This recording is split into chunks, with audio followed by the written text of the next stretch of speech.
what's up everybody? This is Hootan LAVIZEH from DFKV Grappling. I'm here today with my brother Sammy Gundes. I'm sorry if I'm butchering up his name. It's Gundes. Gendus. No problem. It's my bad. So, guys, today we're gonna talk about the Darce choke, or let's better say Darce strangulation, because I have already talked about the difference between a choke and a strangulation. The strangulation is to cut the blood flow, so you're not gonna have the arteries bringing any blood, floating any blood towards the brain, okay? But the choke is just somebody or in some way you get your windpipe closed, and this whole, your whole windpipe is not gonna be able to transfer any oxygen, and this is the way, any air, and this is the way you're gonna go out. But please pay attention to the difference between a choke and a strangulation, because unfortunately we're gonna call it the Darce choke, but it's not a choke. It's like a triangle. So every time we're talking about the strangulations, we're talking about the blood flow. So you have to be patient, okay? So you have to be able to keep this strangulation a little bit longer if you need to, and not get disappointed. It's like a rear naked choke. So especially like the Matalion grip, or the Achilles grip you're gonna get, is exactly the way you're gonna finish an RNC choke, okay? So don't get disappointed if you see your opponent is not tapping. If you're doing it in the proper way, your opponent will tap, or he will go out, okay? But if he's not tapping and you're 100% sure that your hand placement and your head placement is correct, you're gonna get him in either a submission, or he's gonna he's gonna go unconscious, okay? Hopefully for their sake, they're gonna tap. So what can we do to make this strangulation tighter is the head placement, okay? So what I'm gonna bring in this discussion here, I have taken from John Danaher and Gary Talon a little bit, okay? Let's just talk about the human body. So if you're gonna go search like over your shoulder with this hand, it's gonna be harder to go further with this hand if you keep your head in the in your front axe, okay, right here. But now let's do it another way. So if I want to go further with this hand, with this arm, I have to bring my head to this side so I can go further with this arm. Just look at this. So if I do this, I can go further. But if I stay here, I can't go. But if I do like this, I can go further. Same with the other hand. If I wanna go further with this arm, I'm just gonna, look, I'm gonna go right there, and now I can go further. This is what we're gonna use in finishing the Darce choke, because Darce choke is one of my favorite submissions. For the sake of training, I have recently decided not to use it that much in training, because that was at the point in my training camps and etc. That was basically all I was doing, and I understood that maybe I should reduce it a little bit and try to work on other things as well. Like everything what I did is was just the knee slide and getting the visor or the overhook and go for the Darce choke, okay? Like Hootan LAVIZEH. Guys, yeah, exactly. So let's talk about the Darce strangulation now.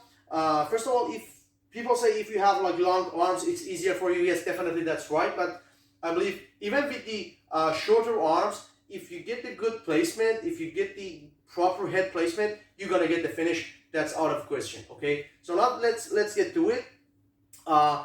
Please layer aside. So towards camera. So let's first talk about the finishing mechanism of the Darce. It's like a triangle. So once I was talking about the triangles, the whole thing was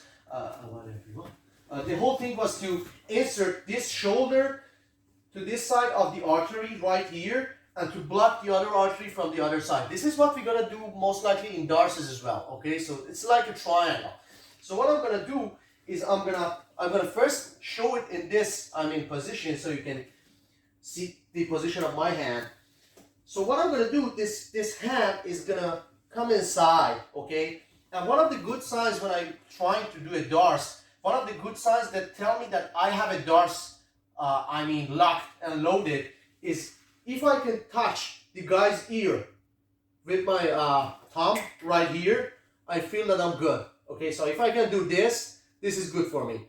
So I'm gonna come inside, okay, and then I'm gonna go get the RNC grip right here, and most likely normal people, they're gonna tap. But the first time I had this locked and loaded like 100% and somebody did a tap, it was at that point that I realized I am not doing something correct. And then I got the Gary Conner video about it, and I just realized that my head placement was not correct, okay? So now I'm going to do this to the other side so you can see my head placement. So the hand placement for me is that you come with the overhook, okay? And if you can like touch the guy's ear with your thumb right here, that's good sign, okay? Now, the head placement is really important.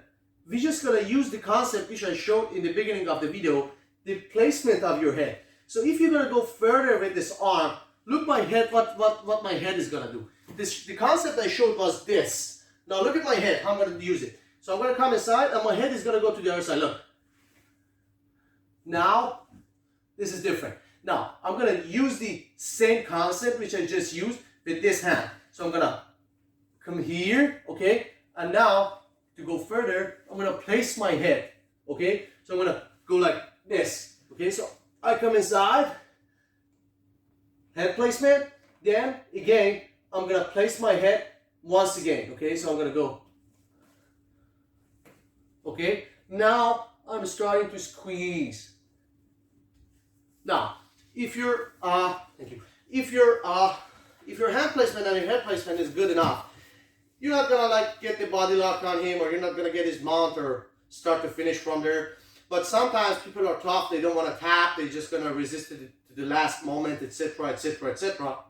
So for that, we have another way of finishing, which is getting the body lock. Okay. Now you can get the body lock either in from the half guard with one leg, or you can go sit on their mount and finish the Darce, especially if you have long arms. So one more time, please. Now this time I'm gonna use my right hand to do the Darce. So he's on his side. Let's just, for the sake of demonstration, say I have just like passed this guard. The head placement and the hand placement. So I come like this way, okay? My head placement is here, right here. I can touch his ear. I just go further by bringing my neck to this side. And now, for going to that side, I'm just gonna do this, okay? Now, this is so tight, I'm gonna let it loose a little bit so we can breathe. But normally, guys, as soon as they see this coming, what they're gonna do is they're not gonna let you grab their leg. Because if they know that you're gonna grab their leg, they know it's gonna be a finish, okay? So if you can't grab somebody's leg, just let me grab your leg. If you can grab somebody's leg, just try to finish it right here, okay? But if not, don't worry about that. One of the things you can do for me is to, first of all, get a good base with your, get a good base with your foot, and then you're gonna post on your head. Now, if you try to roll, go, try to sweep me, it's not possible. Right. Pay attention that I'm reaching on my front. My front is like this. I'm not going like this. It is my front of the head, on my forehead, being on the ground, okay? So, one more time. Hand placement and the head placement. So I come inside, my head placement is good. Now I do the same thing with the other side. Boom, my head placement is perfect now. Now, for whatever reason, he doesn't let me grab this. And once I'm squeezing, he's not tapping. Now what I'm gonna do, I'm gonna get a good base, post on my head, on my forehead, and I'm gonna move, grab his body, and try to tap. Okay? It's so tight, thank you. It's so tight, if you get the good head placement and the hand placement with the arms, it's so tight, once you go on their, mount, they're just gonna tap. They're not gonna wait for anything because they know it's already there. So have this in the back of your mind that this is not a choke, this is a strangulation, okay? It's gonna cut the blood flow, that's the first thing. The head placement is important. Try to go, grab it like this, and then once you go with the other hand, try to go, grab it like this. So this way, you're gonna kill as much of the space as possible. And don't forget to go start squeezing first. If you see with squeezing they're not tapping, like in 10 seconds they're not tapping, try to grab one leg. If they're not giving you that leg, you can just post on your forehead and try to rotating and walking towards them and get their mount. Okay, you can either finish them once you can finish them with you being on their mount, or they can just try to roll and bridge. And even if they roll and bridge, they're gonna end up in your close guard once you having the Darce. It's even tighter. It's gonna be hell for them. Okay, so this way you're gonna finish the Darce. There are too many ways to finish the Darce. It's a very good submission. You should definitely work on it because it's gonna open the doors to too many other submissions like the German neckties, Peruvian neckties, Japanese neckties, or even anacondas, etc., etc., etc. So this is the way I think you should finish the Darce. It has worked for me. I hope it works for you. Thank you for watching the video. Don't remember to like and subscribe. Thank you, Sami, for helping me. Thank you. You're welcome. Os. Os.